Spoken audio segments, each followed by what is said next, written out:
War. War never changes.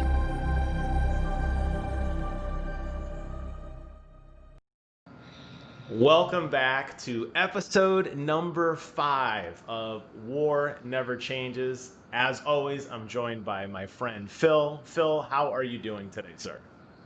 Doing excellent. Doing excellent, my friend. So, when I use OBS to record everything, I watch a little intro scene and I made a macro that plays the intro scene. So, you're looking at me on Skype, I'm flicking you off, but the intro is playing gently in the background. So I thought it'd be a nice cut to you of like, what, why is this jerk off flicking me off and laughing? But I have fixed all of the audio issues, everyone. Last week was a major leap forward in our show, I think, wrapping everything in OBS, doing layouts. You'll notice new borders this week again from the static ones last week. Phil has graciously agreed to relocate to a lamp that is off. You're not going to hear me twice. We are golden, baby. We are golden. I'm really excited, and hopefully all the hard work we put into prepping with our world-class show notes will come in handy.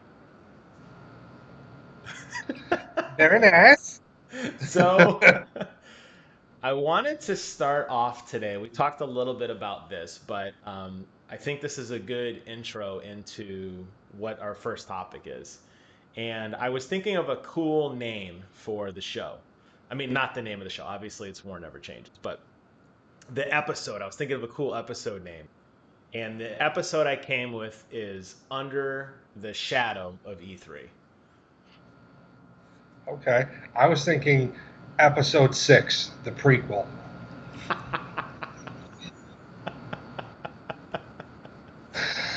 But yours is fine too, I guess. I love it. I was trying to do a play on Shadow of the Colossus because that's my favorite game of all time. But really, what the they're both good. Episode 6, the prequel: Under the Shadow of E3.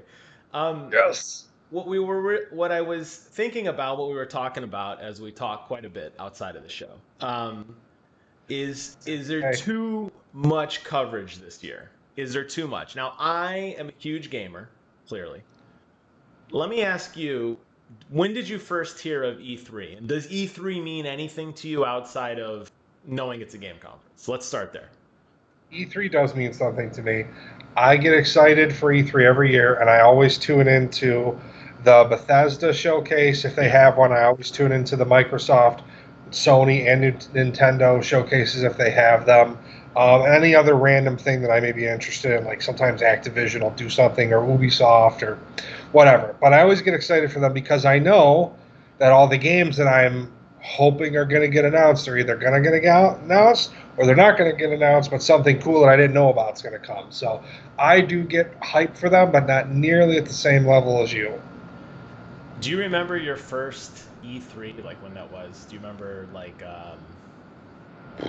distinctly? Do you remember it like vividly? I do. I was just curious if I'm just a freak or if everyone's, I'm just curious where you're coming from. Uh, my first E3,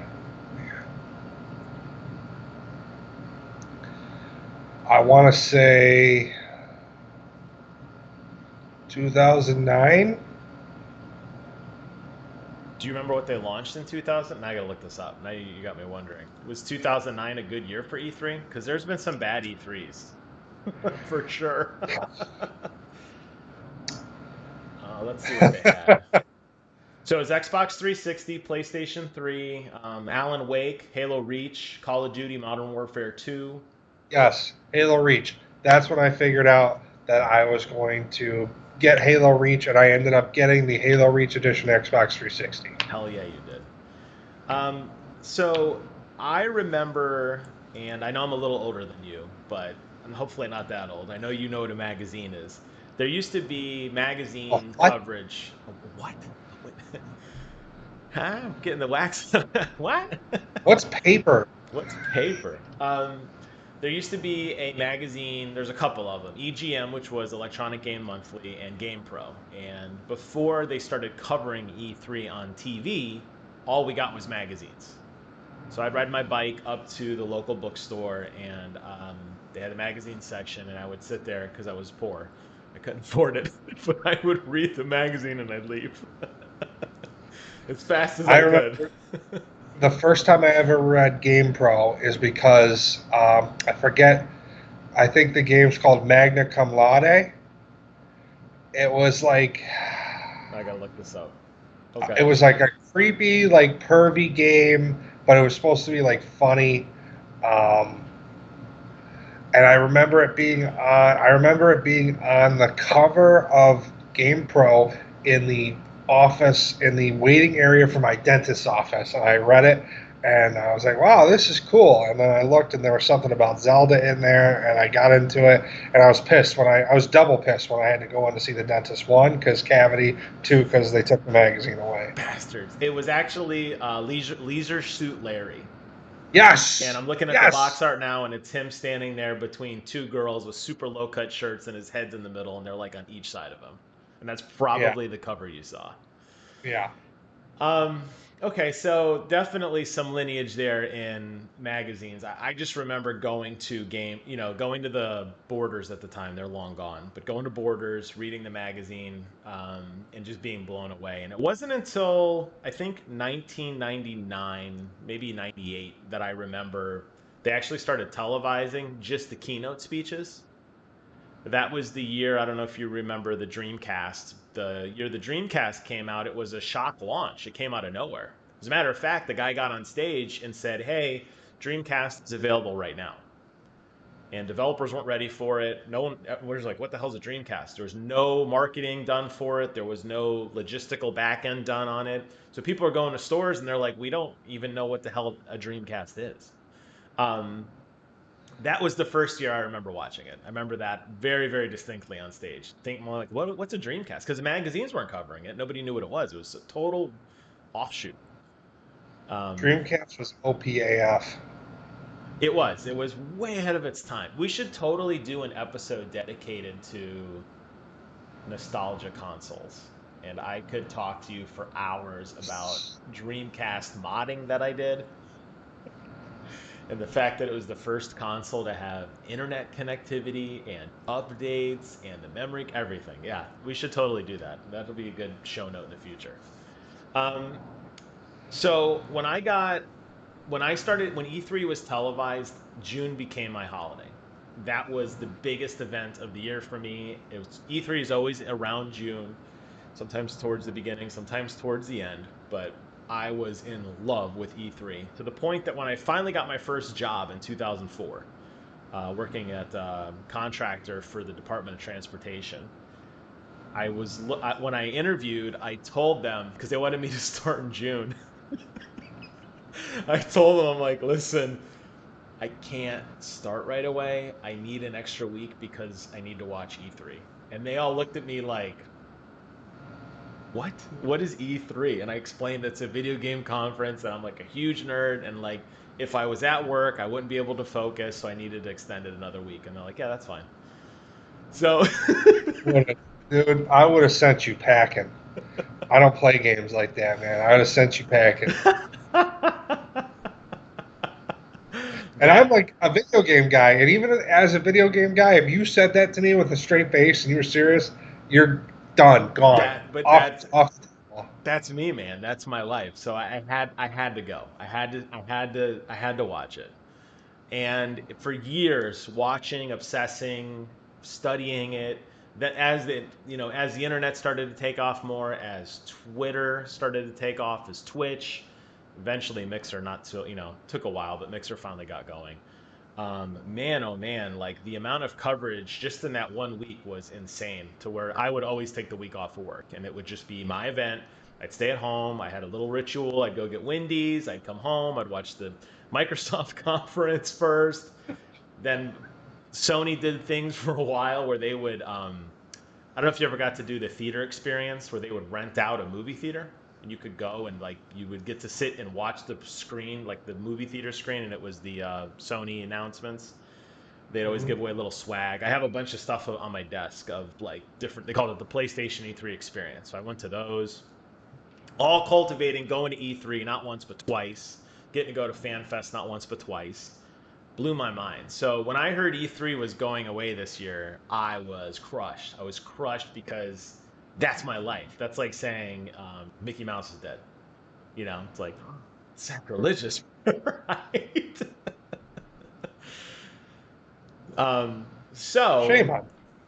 as we see the E3 kind of dissolve and everybody now rushing to fill in such a monumental gap that was E3, you're seeing so many events coming. Everybody's doing their own thing.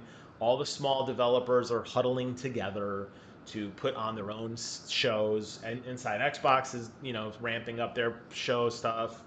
PlayStation's doing theirs. Nintendo, I don't know where they are. They need to get their butts in gear. But man, yes. Let's not make the assumption that all of our viewers understand why E3 is going away. Could you explain why there will be no E3 this year? I can, and it's because they hate me. So E3 is a production put on by a group of people. And over the last few years, a lot of people have felt that E3 is kind of an archaic thing. The trade show is not where business deals happen like they used to. The fact that it opened up to the general public to let peasants like me in while the almighty press was walking around getting their game time. Exactly. So there's been a lot of animosity for a long time by studios to say, do we really need to spend all this money on a stage show? Do we really need to rent out a theater, logistics, and pay the E3 tax and ship everybody there for this trade space? Like, maybe we don't need this anymore. And it really cultivated this year actually last year, because that was the last E3 that, it was the last E3 anybody went to, but when I went last year, it was very dead. EA, Electronic Arts, had broken off and they're doing their own event. Microsoft wasn't there. They were doing their own event. It was across the street, but it wasn't at the actual conference. PlayStation was a no-show. So you had these big companies that didn't have a lot of floor space anymore. And it just felt like a dead trade show. There were two halls. There was a West Hall and a South Hall. And the West Hall was a joke. It was empty. I couldn't believe Rachel and I walked through there in like 10 minutes and we're like, there's nothing here. It was really bad. It was these really crappy games you never heard of, or not even games. People selling just nonsense like game peripherals, like controller mounts and mouse pads and chairs. And I'm like, this isn't E3. So Mad Cats took up that whole hall. E3 sponsored by Mad Cats. That turbo button doesn't work. Yeah, it's only clear plastic controllers for your friends. You get the real one, and then your buddy gets the crappy, the community controller where the analog stick is a little wobbly, but that's okay. That's right. So E3 hired a studio to put it together, and they pulled out. Hey, that's what she said. And they had nowhere to go. They said they were going to do a streaming type. I'm not streamer. They were going to cater to streamers and content creators, which technically, Phil, you and I are content creators, by the way, now. So they're going to cater to us. And ultimately, it dissolved. COVID came, and that was really the nail in the coffin. So really kind of went out on a huge whimper, and it's really depressing. Will it be back next year? We don't know. There are other big conferences around the world. Gamescom is coming up in August. There's Paris Games Week. There's Tokyo Game Show. So there's still a few other ones that exist, but E3 was always the Mac Daddy. If E3 was the Mac Daddy and people were bitching about it, why are they participating in these other ones but not E3? They're too good for what made them big? Like, it's weird. I remember I could feel the tension because I went both years they opened it up to the public. And I was just given, I won the Xbox Fan Fest thing. They gave me a pass, but it was just a standard pass. I wasn't like press or anything. There was a lot of animosity, visible, and just that feeling, that tension between the press and players, because the press was all about business. They were frustrated. The lines were long. They were cutting through lines. They weren't like pushing people out of the way, but it was very like, hey kid, I'm here to do a job. Get out of the way. There were people like me marking out, looking at like a giant display of a video game, and I'm just like, taking pictures and selfies of it and everything. It was very tumultuous, and I'm not sure what would have happened, but unfortunately, I'm the vocal minority here of fans who loved it. The press overwhelmingly hated it, and article after article was about how E3 is ruined. It's not a trade show anymore. They can't get their jobs done. Blah blah blah. And before you know it, it's just got a big target on its back, and I think that probably made the decision even easier for them to pull the trigger and say, we're not doing it anymore, at least this year. How do you feel about that? How do you feel about their opinion that letting the general public in ruined it?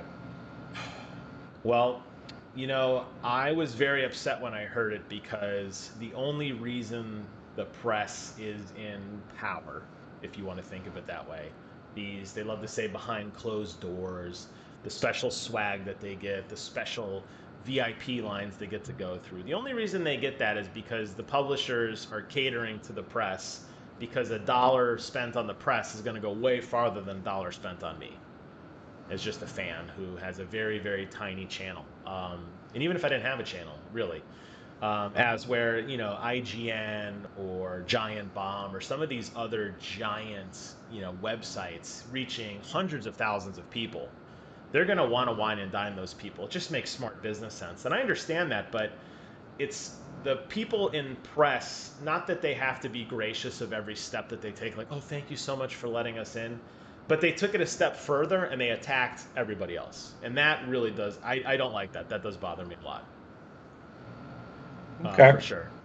And I would hope to think that, in hindsight, looking back on how E3 was before and after the peasant rush, not a lot changed. The press still got to do what they needed to do. They still got all these really cool things. They got exclusive access to everything. I would see a guy reporting holding his microphone up with one hand and the camera shot is from his waist up. And in his left hand, he's carrying a bag of like controllers and consoles. I'm like, so don't sit here and tell me that it's just business. Like, you're here for the stuff too. Like, don't act all high and mighty on camera for me. Gotcha. So either way, whether it comes back or not, it's typical, people want what they don't have. So as a result of this giant void, everybody's stepping up now. And there are a slew of things going on. Jeff Keighley stood up the Summer Games Fest.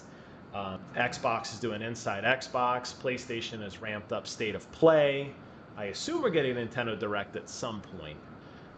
There's a Guerrilla Games Week coming up soon with independent games. Kind of Funny is hosting their Independent Games Week, and I'm sure I'm forgetting more.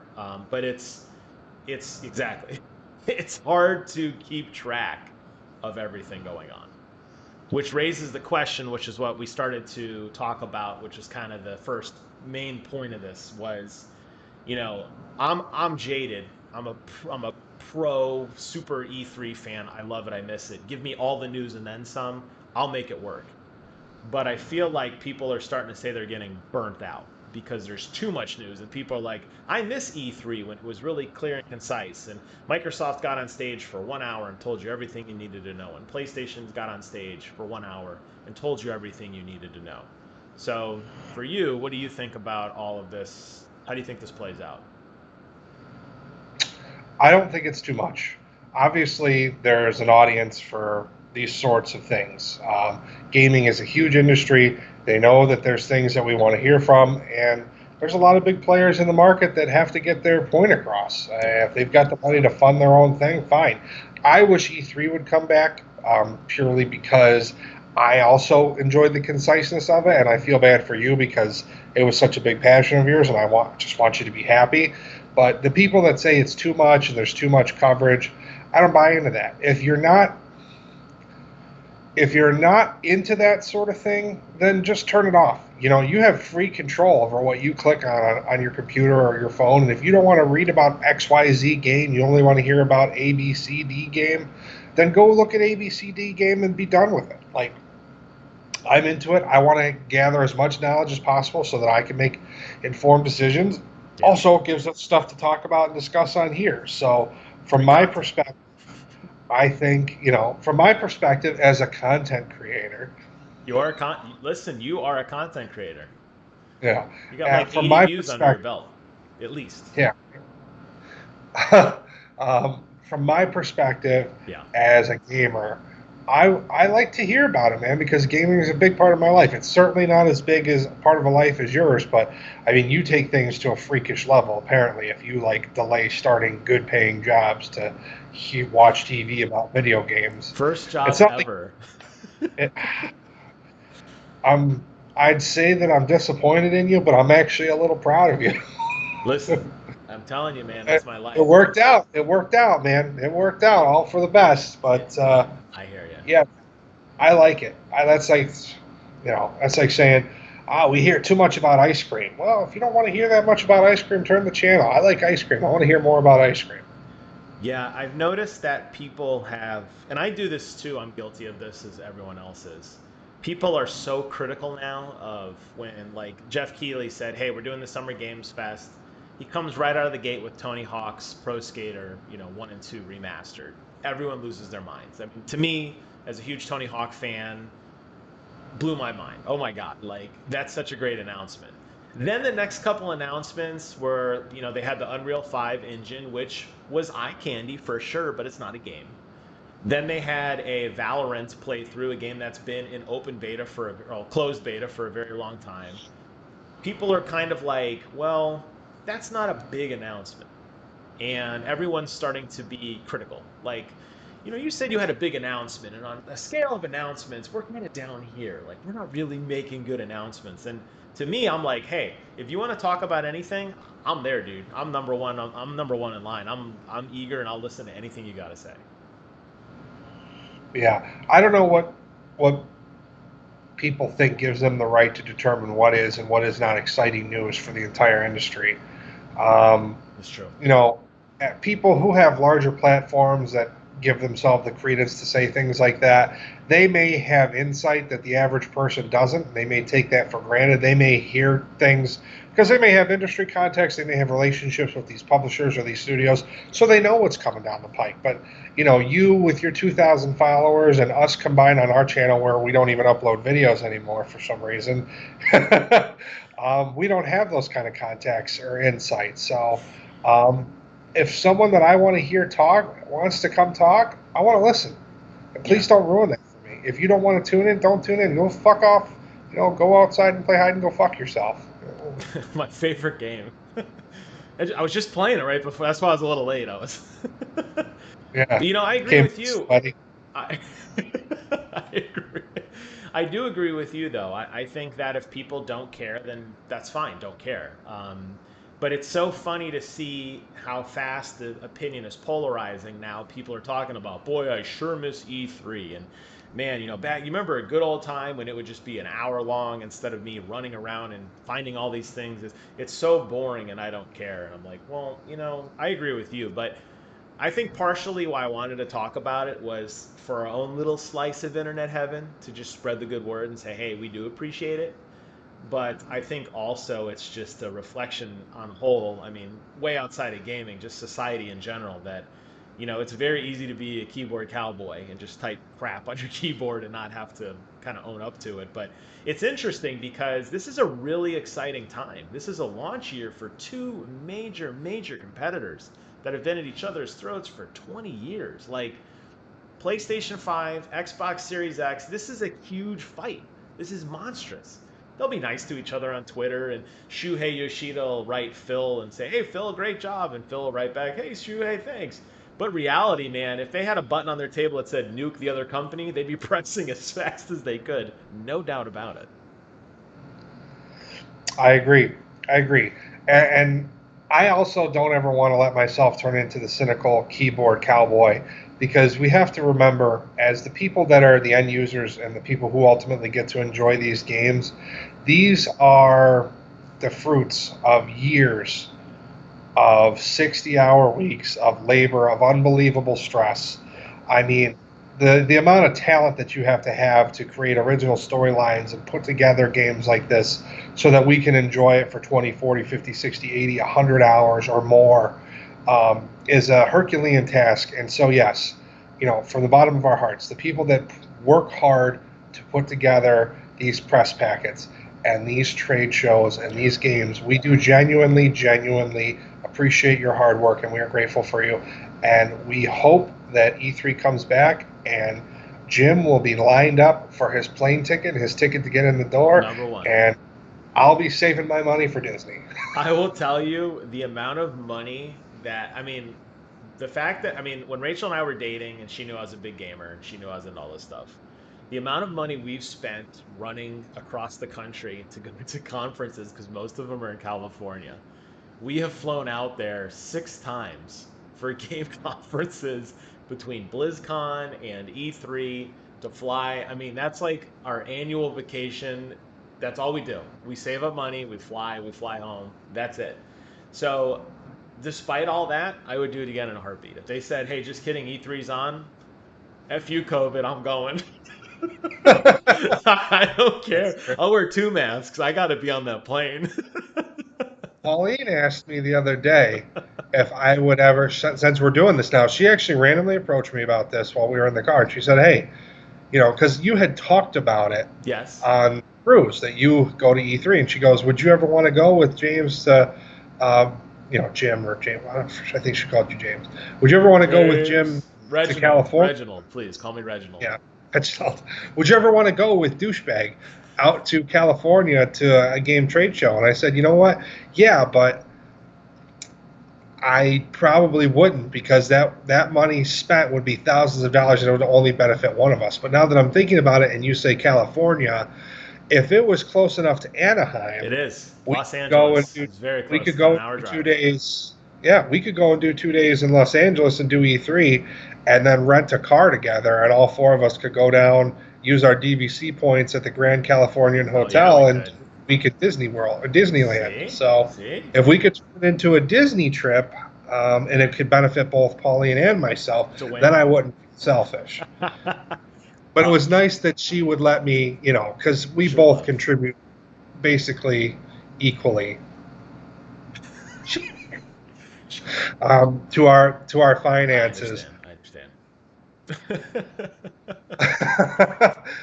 So we give each other pretty much equal share in the responsibilities and the use of the money. So, but if we could turn it into something that would benefit all of us, dude, I'd be out there with you in a heartbeat. We'll say I've done a lot of videos on this on the past with Rachel. We're doing reviews of the different trade shows that we've been to. The first E3 we got to go to 2 years ago, well, technically 3 years ago, was Bethesda. And Bethesda put on this event. It was like a carnival.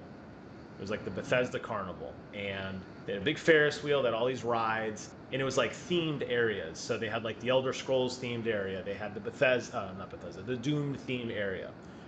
And they had like the Elder Scrolls area, you had like, they were giving away whole turkey legs and a stein. I still have one. I'll have to show you later. A sign of Skyrim. It wasn't a Skyrim, or maybe just Elder Scrolls. Doom, they had a shot glass of a skull, and it was a flaming skull. Show's over. No. That's when they announced Wolfenstein. The Wolfenstein, they had a diner set up, and they were giving away hamburgers and ice cream sandwiches, and it was unlike anything I'd ever been to, and everything was paid for by your buddy Pete. He told me to say hi to you. Pete and Todd, high five. High five. It was so incredible to be in that environment, and you get a taste of it, and it's hard to not have that.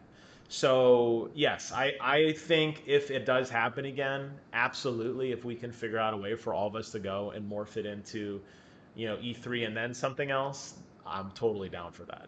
And then I would love I feel like we owe it to our fans for the show to go out there and do it. I think that's something that's like an industry standard practice. Listen, I'm serious. I go to shows for my industry all the time. I'm traveling all over the country for trade shows, and to do one for this, I know exactly how to attack these things. We could have a lot of fun and get a lot of stuff done. You're the business guy. I'm the dorky, nerdy tech guy, and great things happen. Yeah. So kind of leading in, kind of, falling on that, I feel like as much as I say, give me as much as you can because I'll take it, I have one exception. And I think That's they said. are showing way too much The Last of Us 2. Way too much. Do you ever go to a movie and you feel like you've seen the entire movie because you can piece together the scenes? Yes, because they show too much in the previews. They show all six funny parts of the movie in the Yes. previews, and then it's just an hour and 24 minutes of filler, and you're like, Yes. oh, I remember that from the commercial, and the rest of this sucks. Adam Sandler fell off a cliff. Yes. When is that funny scene going to happen? Because I'm waiting for that. I don't care about all this other stuff. We have gotten so much Last of Us now. I turned it on today. They had yet another 20-minute discussion of the game. They didn't really reveal much new other than a grappling hook, which maybe was new. I don't know. I must have missed that if it was. And then they said, "Oh, we're going to show you a new, never before seen part." And I turned it off because I was like, at this point, I could review the game. They go here, they go here, they go here. You get this gun, that gun. You stand. Da, da, da, da. I'm like, enough. And hopefully it's like a 1,000-hour game. The review embargo lifts, I think like June 9th or something. So we'll find out. Everybody's going to open the floodgate. All the reviewers got early copies of it. So we'll see what everybody thinks at midnight on that day. But yeah, it's like enough. Like, I don't know why. The game's going to do well. It's going to do just fine. I don't know why they're so Sure, releasing it. You don't think so? because they seem worried. Well, no, no, no, no, no, no, no.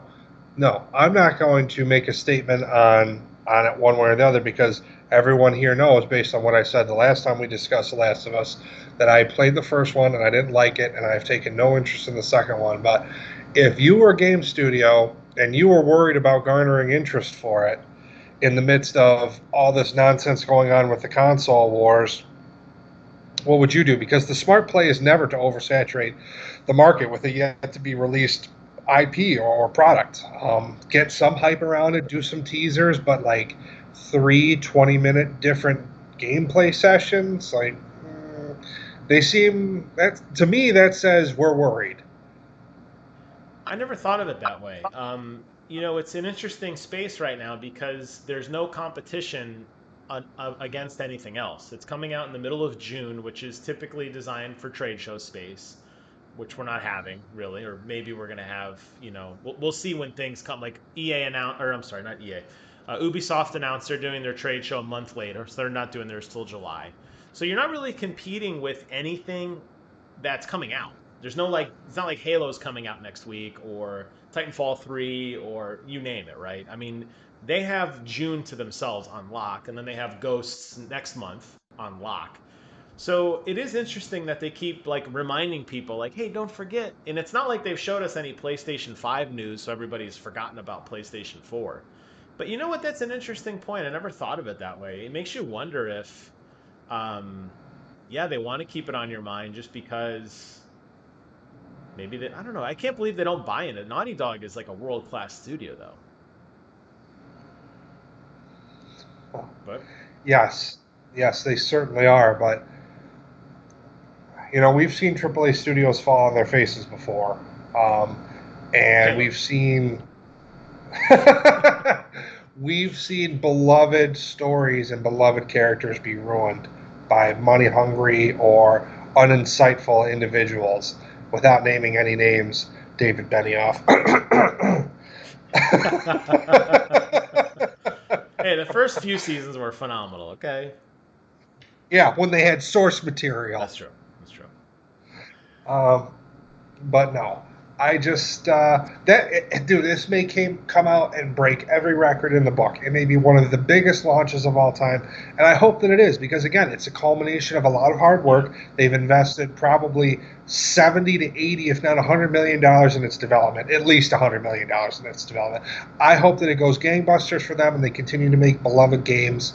Um, Crash Bandicoot will always have a special place in my heart, and so I have a lot of love for Naughty Dog, Me too. but Well, we'll find out soon. this is not following the typical recipe. So it's to me it says what's wrong.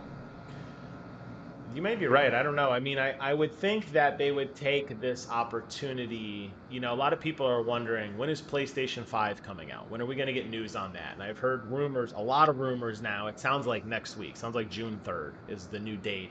We're going to get some PlayStation 5 coverage. But it almost makes sense, I would think, for Sony to not say anything until after Last of Us comes out and after Ghost comes out, because it's like, hey, look at this really cool console. You're not getting it. Here, buy this thing instead.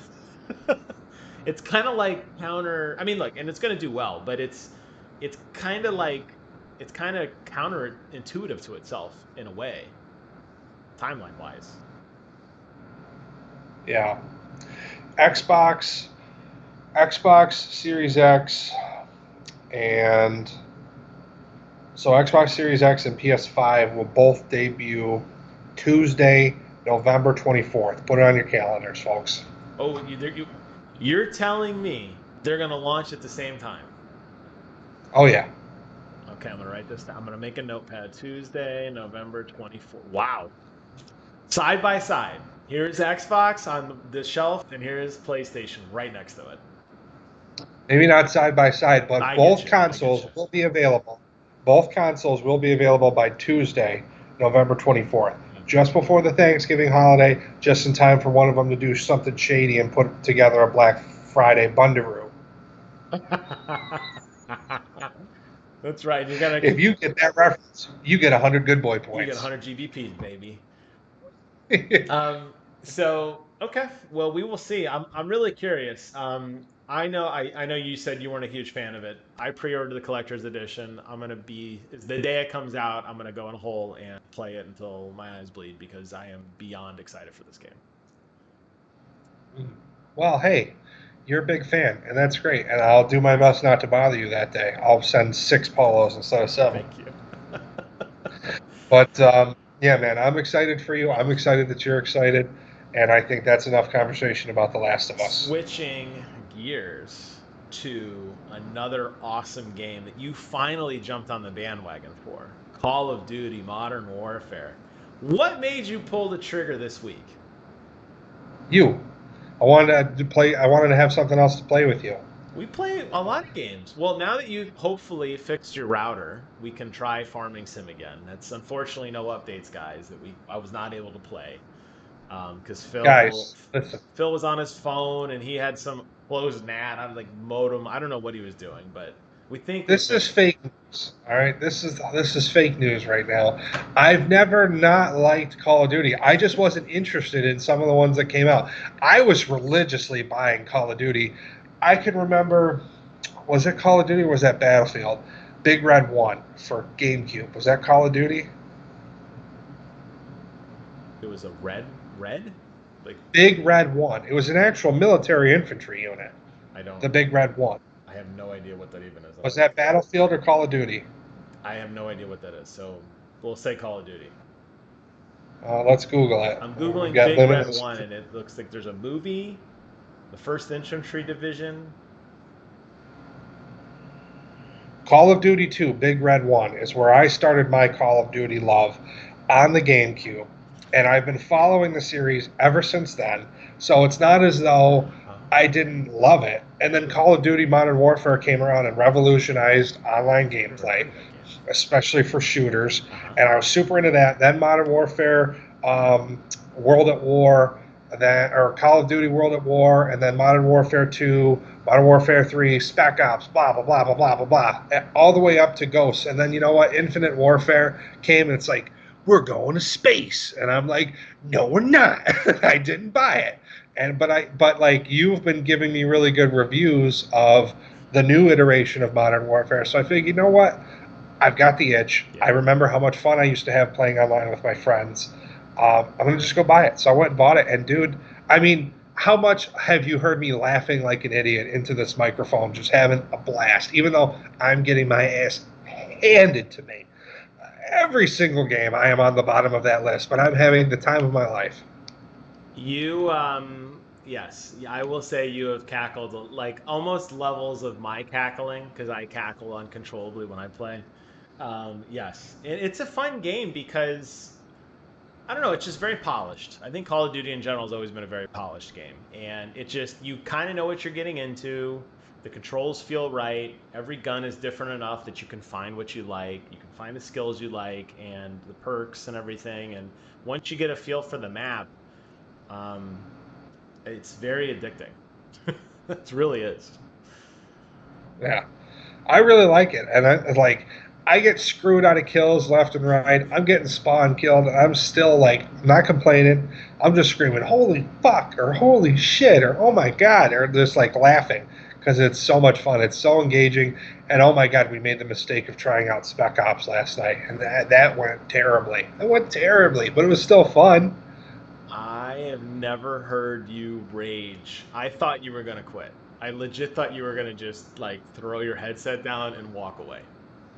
Rage quit? Why? When did that happen? I don't remember being that mad about it.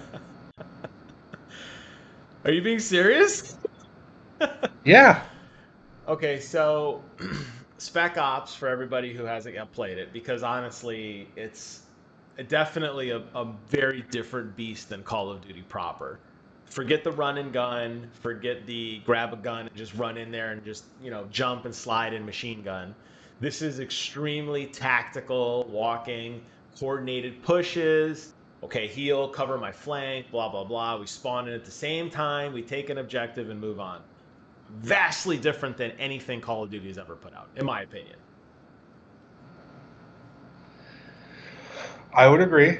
I would agree. So the part where you lost your mind was when we were at the first little objective and you were sitting up on like a nest helping snipe.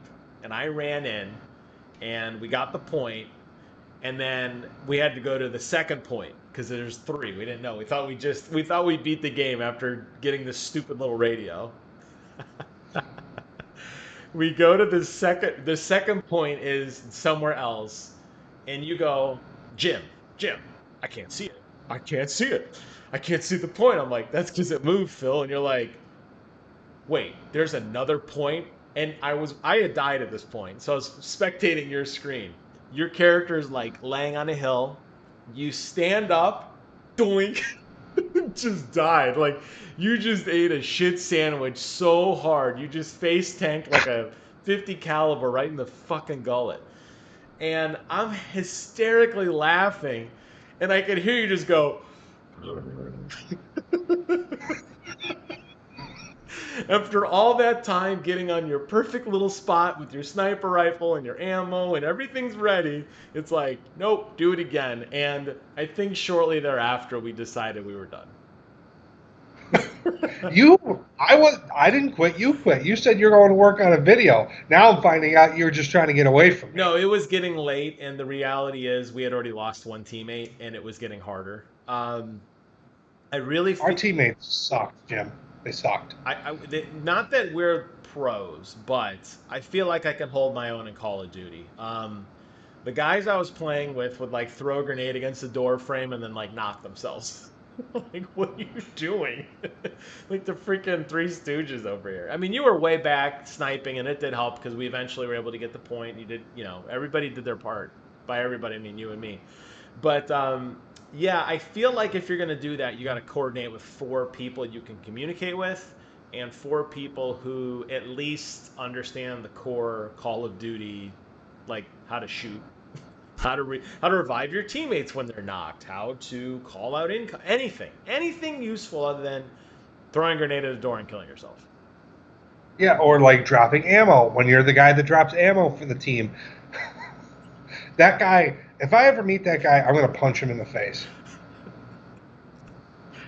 Yeah, it was frustrating. The ammo guy was like hoarding it to himself and not reviving anybody. Yeah, it was not a great experience. I'm not saying I wouldn't play it again. I'd be more inclined to go back to the Call of Duty I know.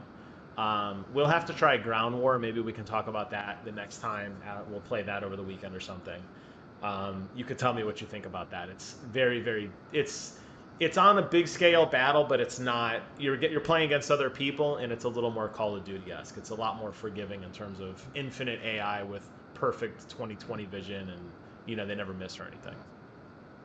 Yeah. Now that I understand more about Spec Ops, I'd be happy to go back in and play it with you again. We won't be able to communicate with the other two people, but if you and I understand our role, I mean, you and I took that first point by Really ourselves. did. So, I mean, we don't really need anyone to do anything. We can just do what we need to do, and they can hop around like idiots if they want. But we could check out Warzone, and I'm looking forward to just playing more, 24/7 shipment. Oh yeah, dude. Well, it's now, we're closing in on the last few days of season 3, morphing over to season 4. You're going to see a lot more 24/7 really quick maps, shipment, definitely school shoot house. You're going to see it's maps that are really tight, compact, very very rapid, fast gameplay. You're going to see a lot of 2x on weapons and on XP to try to level up your characters to help everybody get to that last little bit. So plenty of opportunity this weekend. I'll be grinding for sure to hit 100 because I'm close. I think I got like 5 Yeah. levels to go. Speaking of playing games this weekend, we've been neglecting the Elder Scrolls. That is a phenomenal transition, and it's a shame because Morrowind's expansion is so good. So Elsewhere sucks. what a bad place to start, people. Really? Yes. Let's start you in the worst, most dreary, awful place in the world. So I'm still chipping away at it with my other character, Ragzal Shadbush, the ultimate warrior, the tank you have yet to see that one day will rise from the ashes and like, hi, I'm a level 50 maxed out gear tank. Let's go. I'm still there with him, and the missions are just dreary and boring, and the terrain is not fun. It's flat. Um, just very little redemption value, and it's a shame. It is. Yeah. There's sand, and then eventually you get to the Grand Canyon of Elsewhere, and you get lost in the Grand Canyon, and you get your ass kicked 9 times by freaking griffins, and then there's just a bunch of sand again. It's really a terrible place. When I originally got the Elder Scrolls Tamriel Unlimited, the original launch version of the game, I got it for PS4, and you start, I think, in Morrowind. Elsewhere is an expansion, so I don't know why. I don't know why they did that like that, but I'm just excited to go through Morrowind and then get over to Greymoor. Yeah, I agree with you. Definitely, Morrowind is way better. I love and I did play Morrowind. I mean, this was 20 years ago. I remember playing it. I remember playing it on my computer, modding the hell out of it. I made my character a skeleton, which I thought was just so revolutionary at the time. So I looked like a skeleton. I don't know why that was so incredible to me. But Castlevania vibes. Yeah. The giant mushrooms and the weird little strider things. And I mean, I didn't play. You said in Elder Scrolls 5 there's something with Morrowind? Or no? Yes, the Dragonborn expansion. You go to, oh my god. You go somewhere, but it's like Morrowind related? Yes, it's technically in, you go to Raven Rock. I'm just trying to think. Forgive me. Talk amongst yourselves and I'll Google it. Yeah, I was looking at all these different locations. It doesn't mean much to me. But yeah, the nostalgia rush for me going back to Morrowind 20 years later, I was like, I remember that. I remember the weird looking mushroom houses. I remember the really nice like foliage. I remember the big volcano in the horizon. So it brought back a lot of memories. And I think that Elder Scrolls Online, I don't know where this falls in the expansions, but this expansion is so much better. They really refined the questing, everything about this is just infinitely better. I wonder how many people play it, jump into where we started, and quit because they thought it sucked and they missed out on cool things. Did you find the name? Souls Time. That's where you go in Elder Scrolls 5 in the expansion, the dragon. Correct. Yes. Dragonborn. It's a property that's owned by House Redoran in Morrowind. So Raven Rock, Tel Mithrin, and Skull Village are the three major areas of Solstheim. Okay. Yeah, I think this is. I feel like with Elder Scrolls, you know, it's a fun game. The quest that we're doing now to me is way more interesting than what we were doing before. And I feel like I'm having a bigger impact on the world in a way, maybe. And I feel like I'm seeing things like I'm talking with that. We go in, we find that god. He's like, you could tell something's off with him, but you're not really quite sure. But yeah, you can't really tell what something's off, but he's kind of okay. Then he's like, hey, listen, he doesn't want to see anyone, but just like maybe a handful of people. And then you come in and he's like kneeling. He's not floating anymore. He looks kind of like he's breathing heavy. And like, I'm seeing the world change before my eyes. I feel like in the first area, it was like, go here and kill that thing. Thanks. Now go over there and kill that thing. Thanks. Like, it never really felt like I was building up. So I'm sure this guy's going to be okay. I mean, maybe I'm wrong. I don't know. I have no idea what's going to happen. I feel like we're going to cure this guy. But I feel like I'm taking much more ownership in the world, and that's what's hooking me in. Yeah. I wasn't interested in Chimera as a character, or Zemarak, or Lord Garishrai. I didn't, Abnar Tharn. I didn't give a crap about any of those people, honestly. I'm so glad that we're out of there. I hope we never go back. Well, if we go back, it'll just be to laugh at people and say, look, follow us to Morrowind. Come hither. Come thither to the Shimmering Isles. So I do agree with you. We definitely need to play more of that. Hopefully, I can get into farming sim and we can actually try it. See what this is all about. Because I know you're still. But see, now you're getting to the point. There's a lot of games coming out. This is what happens. There's so many good things. It's like it's not like I'm like, let's not play Elder Scrolls. It's just we were having so much fun with Call of Duty. Yeah, and honestly, like, I'm the one that brought it up that we are neglecting Elder Scrolls, but when we're done with this, we're going to go play Call of Duty. That's what I was going to say. Like, we'll probably play it again tonight, later on. I mean, yeah, it's just one of those things. I know. As far as Farming Sim and what other games coming out, with me, for the brief 8-9 months that we've been friends, that when I like a game, I never give up on it, and I play it forever and ever and ever, i.e. Skyrim. I've been playing that game pretty much without a break. I've played it at least once a week since November 11th, 2011. That is so hardcore, dude. That's like ridiculously hardcore. I like the game. It's fun. I definitely fell off of it when Elder Scrolls Online came on, only because, what, I don't know why. I really did enjoy the first expansion, and I really enjoyed Dawnguard. That was really cool. I liked it. It was very interesting. Got some really cool gear. I love just the whole story with it. So I'm sure that Dawnguard, is it Dawnguard? No, not Dawnguard. Dragon. Yeah, I'm sure that's going to be phenomenal too.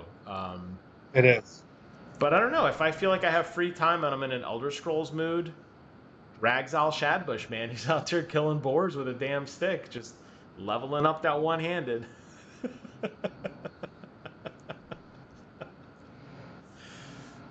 That's what she's. He's really good at that. I swear his wrists, they're like made of steel. Like they cannot, he doesn't even use a shield. He just holds his wrist out. Titanium.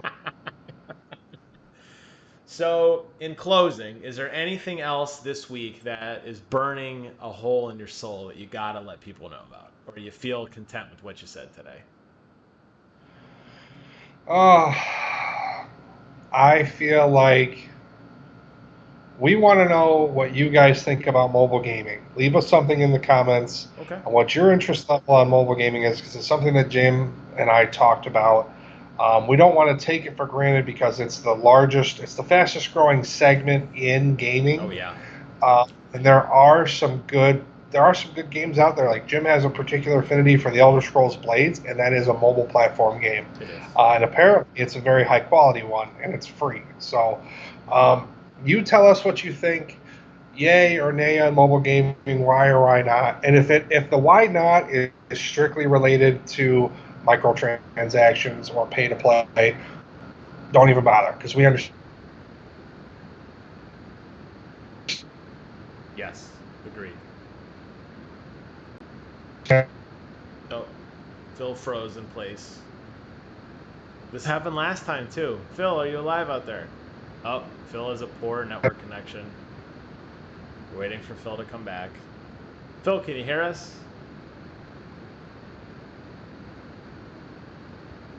All right, well. Oh! Are you back? I'm back. You froze. Oh, you froze. I saw Pete Hines, and then you're like, I'm going to stand still and pretend we froze. And maybe he'll shut up. It happened again where your picture is completely gone. You're just a black hole in the screen. You don't even, it's me talking to absolutely no one right now. Well, from this black hole to your home, we just want to remind you that war never changes. Thank you guys so much for watching. We really appreciate it. And until next time, we'll see you guys on the other side.